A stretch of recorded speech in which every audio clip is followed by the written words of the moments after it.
Жалпы өзі ең мықты адам, Шәкәрім бабамыз айтқандай, өзіңмен алыс өлгенше дейді ғой. Біреудің мінін тергенше, біреудің мінін көргенше, өзіңмен алыс өлгенше дейді ғой енді.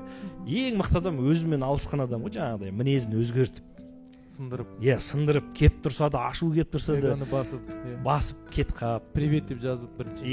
Сол кешірім сұрап бірінші.